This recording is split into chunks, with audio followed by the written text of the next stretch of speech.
थे। मैं उस तरफ आ रहा हूँ, वो जो अपने दामान शिफात में छुपाए रखना मेरी सरकार मेरी बात, उस कलाम की जो बैकग्राउंड मैंने बताया था। हाँ जी। मेरे पीर साहब अभी हयात हैं अल्हम्दुलिल्लाह, वो तशरीफ़ लाया करते थे इधर हमारे घर पे। मेरे वालिद साहब के वो दोस्त थे, तो वो मदीना शरीफ में रहते थे। जब वो मदीना शरीफ जाते थे तो उससे एक दिन पहले रात को हमारे घर पे आके स्टे होता था उनका, क्योंकि वो रहते थे उधर मोरखुंडा में, तो वहाँ से आना लाहौर के लिए तब काफ़ी रास्ता होता था, 2 घंटे लग जाते थे। तो वो हमारे घर ही आके स्टे करते थे, तो फिर फ़्लाइट लेके चले जाते थे। उन्होंने वो आए इन डेज़ में, जो ये वाले जो मेरी जो वो बेरावरी कह लें, वो जो डेज़ थे जहाँ से मैं भटकने के चांसेस थे, उन दिनों में पीर साहब तशरीफ़ लाए, तब मैं उनका मुरीद नहीं हुआ था। अच्छा। तो मेरे वालिद साहब उनको कहने लगे, मेरे पीर साहब का ये है कि वो गुंबद खज़रा शरीफ को रंग करते हैं। अभी भी जब रंग होता है तो वो रंग करते हैं, तब भी वो रंग करते थे, इसलिए मेरे वालिद साहब के साथ उनकी बहुत ज़्यादा दोस्ती थी। तो आप मेरे वालिद साहब कहने लगे ऐसे सारे चंगे ने, तो ये जरा ना लैन तो हट गया। सही। उन्होंने फरमाया अच्छा जे हट गया है तो फिर तुम मैनू दे दियो। अब सिलसिला क्या शुरू हो गया कि मैंने अब वहाँ पे उनके वो बिज़नेस था, कपड़े का काम था, तो उन्होंने कहा कि आप मैं जाके दा वीज़ा भेजना तो तुसी इनू मेरे को भेज दो उत्थे। बस मैं आप ही तरबियत कर लाँगा, आप ही जो मेरा दिल करेगा मैं कर लाँगा, तुसी बस भूल जाओ। मौला साहब ने कहा ठीक है। मैंने कहा ठीक है जी, जरा दिल करदा तुसी बेहतर समझते हो। वो खैर इसी असना में उनके वाला साहब की डेथ हो गई मेरे, और सूफी साहब यहाँ तशरीफ़ लाए। उन्होंने आके यहीं पे मेरी तरबियत जो थी वो सिलसिला यहीं पे इस तरह वो किया कि मैं लाइन पे आ गया। ये उनकी दुआ थी वाले साहब रहमतुल्लाह अलैह की, और उनकी नज़र थी मेरे पीर साहब की। बस जब नज़र हो जाती है तो फिर मैं उम्रे पे गया। उम्रे पे गए तो उनके घर ये खलील सुल्तान साहब ने मुझे ये कलाम दिया था, अपने दामान शिफात में छुपाए रखना। वो मैंने ऐसे पकड़ा हुआ था, तो मुझे ना सहरी के टाइम होता है, ईद वाले दिन ना, वहाँ पे जब तहज्जुद की अज़ान होती है, फिर फजर की अज़ान होती है, फजर की अज़ान की जमात होती है, फिर लोग वहीं पे बैठे रहते हैं, वहीं पे फिर ईद होती है, यानी कि 1 घंटा वहाँ बैठते हैं, मिठाइयाँ चॉकलेट्स ये वो तकसीम होते हैं, वहाँ पे करते हैं। तो मेरे पीर साहब भी वहाँ बैठे हुए थे, कदमैन शरीफ में हम बैठे हुए थे, बाहर हिसैन में गुंबद खज़रा शरीफ के बिल्कुल सामने। तो उन्होंने मुझे कहने लगे कुछ सुनाओ। तो मैंने ना ये पर्चा निकाली, इतनी सी पर्ची थी, ये निकाल के तो मैंने सुनाया अपने दामान शिफात में इसी तरह ही। तो मुझे उन्होंने रोक दिया कि रुक जाओ अभी। मैं चुप हो गया। आप ना कैफियत उनकी हो गई, अशकबारी हो रही थी, मैं रुक गया। तो मुझे फरमाने लगे कि रात को घर पे आना, कि ठीक है। अब वहाँ पे महफिल थी रात को ना, हम चले गए, उन्होंने गाड़ी भेजी, मैं घर गया। उनके आगे फसीउद्दीन साहब थे, खुर्शीद रमानी अल्लाह जन्नत नसीब करे, रूफ़ी साहब, शहबाज कमर फरीदी, ये नात खान हम वहाँ पे मौजूद थे। सब महफिल पड़ी गई, तो सब जा रहे थे। मुझे फरमाने लगे कि तू जाना नहीं गा। अच्छा। मैं कहा अच्छा जी। तो वो बस चुनीदा से जो लोग थे वो वहाँ पे रह गए, उनके भाई रह गए। एक मेरे बड़े भाई थे महबूब सुल्तान, वो वहीं पे होते थे तब। अच्छा। उन दिनों में वो वहाँ पे थे। एक और हमारे दोस्त हैं वो थे। तो मुझे फरमाने लगे आप सुनाओ वो कलाम। मैंने जनाब वो शुरू किया, अपने दामान शिफात में छुपाए रखना मेरी सरकार मेरी बात बनाए रखना। पढ़ते पढ़ते ना मेरे जो उनके बेटे थे उन्होंने उनको इशारा किया कि ले क्या हो। इतनी देर में वो रुमाल के अंदर एक वो चीज़ थी, वो लेके आए। अच्छा। मैं बड़ा हैरान हुआ कि ये क्या है। तो आप फरमाने लगे पीर साहब के ये रात को, चांद रात को, ये जो जाली मुबारक के अंदर जो गुलाफ होता है ना, वो ग्रीन कलर का, अच्छा, वो चेंज हुआ था। तो उसका कुछ हिस्सा मेरे पीर साहब को मिला था। वाह। तो वो वाइट रुमाल के अंदर उसका इतना पीस था ग्रीन कलर का, वो ला के इस तरह उन्होंने ऊपर सब खड़े हो गए। तो वो एक बेटे ने इधर से पकड़ा हुआ था, इधर से पकड़ा था, उसके नीचे मुझे उन्होंने खड़ा किया मेरे पीर साहब ने, और मैंने उसके नीचे खड़े होके 3 घंटे मैंने ये शेर पढ़ा कि मैंने माना कि निकम्मा हूँ मगर आपका हूँ, क्या बात, मुझ निकम्मे को भी सरकार निभाए रखना। हमें भी सुना दें। मैंने माना कि निकम्मा हूँ मगर आपका हूँ,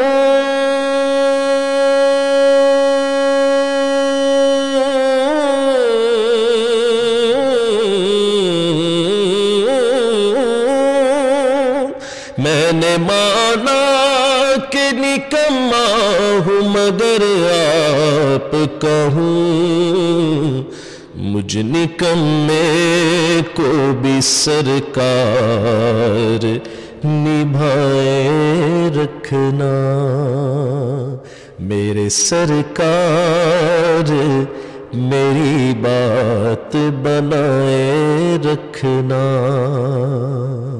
आपका एक बड़ा प्यारा कलाम है, हुजूर मेरी तो सारी, जी वो भी सुना दें। अभी सुना दूं? जी। इस बात को मैं कंप्लीट कर लूं। जब ये मैंने पढ़ा ये कलाम वहाँ पे उन्होंने, तो मुझे फिर ऐसे उन्होंने एक कांटे थापड़ी नहीं जड़ी होती है करके दी कि जा पुत्र हूं तू जिथे जाना। ये मेरा वो जो मैं भटका था और उसके बाद जो मुझे लाइन सब कुछ पे वो सब ऐसे क्लियर हुआ कि वो तुम यानी कि तुम्हारी सोच ही क्यों गई इस तरफ। अभी मैं प्रॉपर ज्ञान नहीं था, ख्याल ही था एक कि मैं ये कर लूं ऐसे। तो उन्होंने कहा गए ही क्यों बेटा, नहीं इधर आओ। तो ये इस तरह अल्हम्दुलिल्लाह, बस अल्लाह ताला ने जिसको अपनी राह पे लाना बिल्कुल होता है। बिल्कुल। हुजूर मेरी तो सारी बहार आप से है, मैं बेकरार था मेरा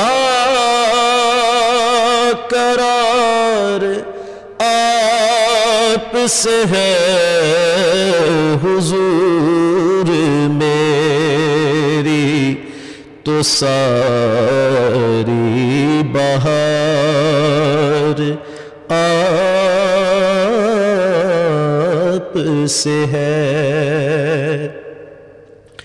और मेरी तो हस्ती ही क्या है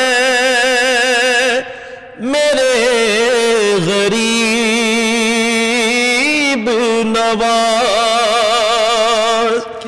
मेरी तो हस्ती ही क्या है मेरे गरीब नवाज,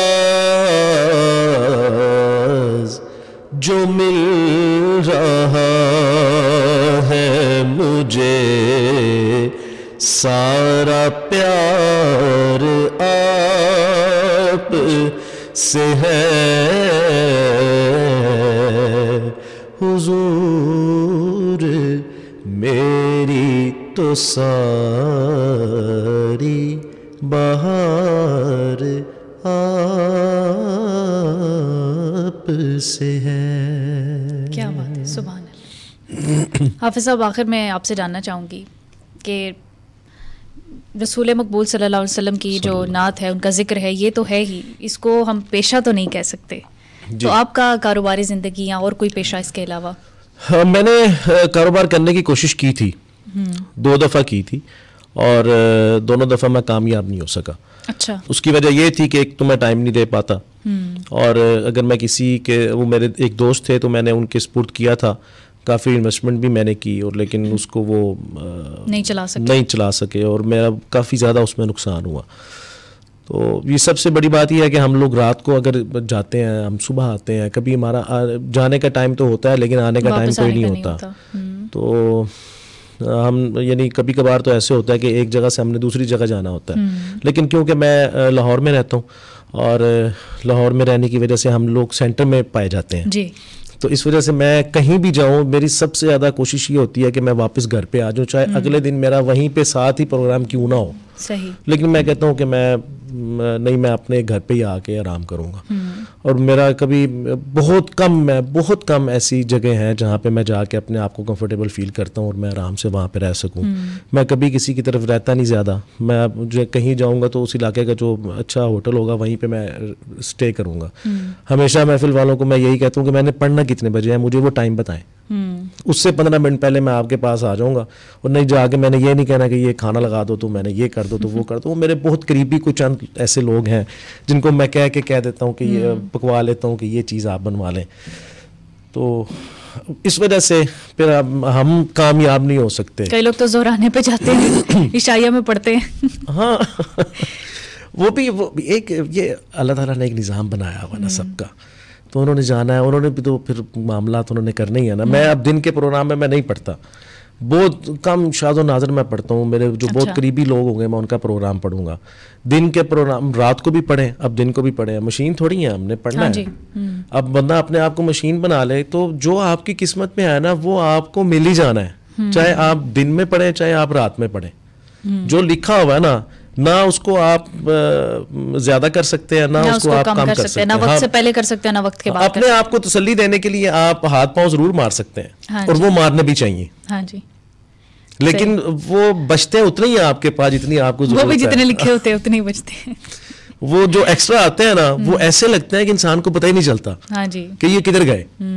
तो ये मेरे साथ तो इस तरह बहुत होता है कि वो जो एक्स्ट्रा आते हैं, मैं सोचा होता है कि ये करेंगे, वो पता ही नहीं चलता वो किधर जाता है, वो निकल गया।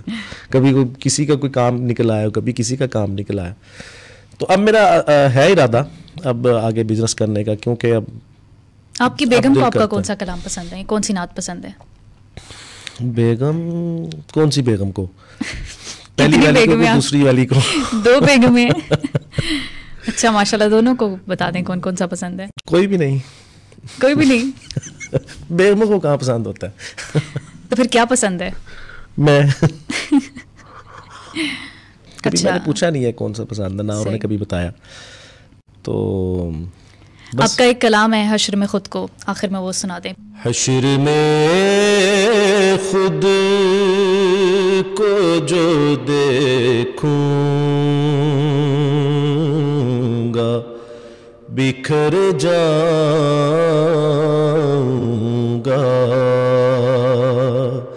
अपने गर न संभाला तो किधर जाऊंगा।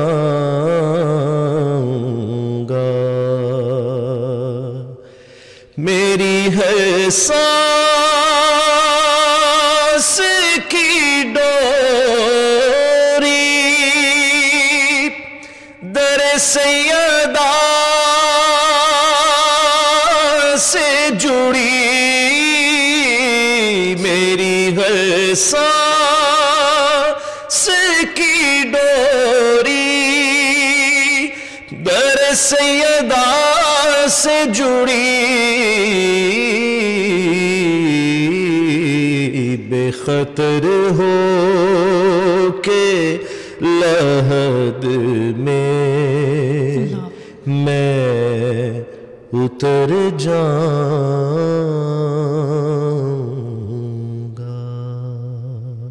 सुभान अल्लाह। हाफिज साहब, बहुत अच्छा लगा आपसे मिलके, बहुत शुक्रिया आपके वक्त का।